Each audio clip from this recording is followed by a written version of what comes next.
주간 브리핑입니다. 조선일보는 일본 관광객이 다시 한국을 찾고 있다고 보도했습니다. 한국관광공사에 따르면 지난 1월부터 5월 한국을 찾은 일본인 관광객은 66만 5,600여 명이었습니다. 이 기간 우리나라를 찾은 전체 외국인 관광객 중 일본인이 5명 중 1명꼴로 가장 많았습니다. 일본 관광객이 많이 늘어난 것은 엔저 현상이 일조했다는 분석입니다. 자국 통화 가치가 떨어지면 해외여행 경비 부담이 커지지만 한국의 경우 지리적으로 가까워 다른 해외여행지보다 경비가 상대적으로 저렴했다는 이점이 부각됐습니다.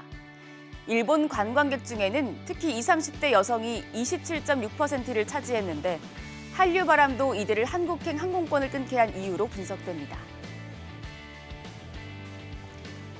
조선일보는 또 인도 증시가 블랙홀처럼 글로벌 투자 자금을 빨아들이고 있다고 보도했습니다.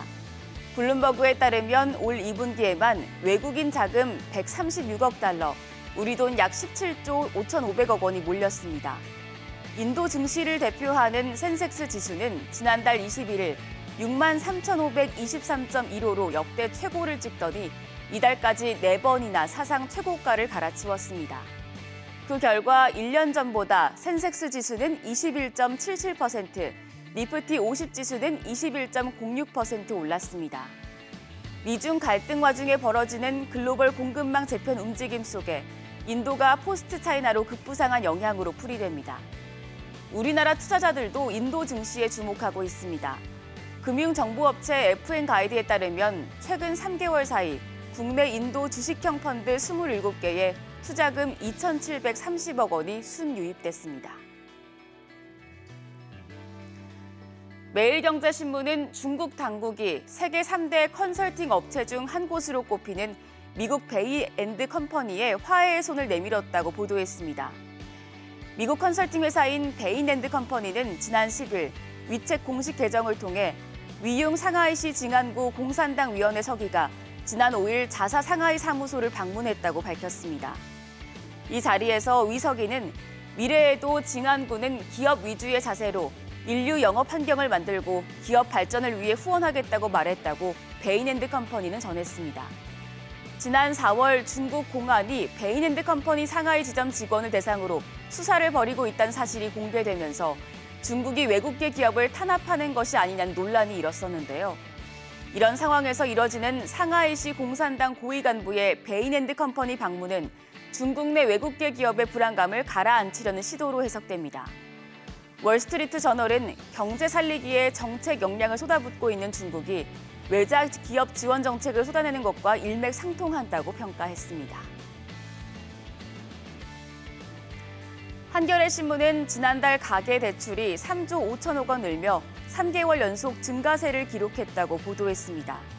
지난 한 달간 국내 금융권 가계 대출 잔액은 3조 5천억 원 늘었습니다. 특히 지난달 주담대 증가폭은 6조 4천억 원으로 고금리 국면에서도 주택담보대출 중심으로 증가폭이 확대되는 모습입니다. 주로 부동산 규제가 완화되면서 주택 거래량이 늘어난 결과로 풀이됩니다. 가계대출 증가세는 이달에도 계속될 가능성이 높습니다.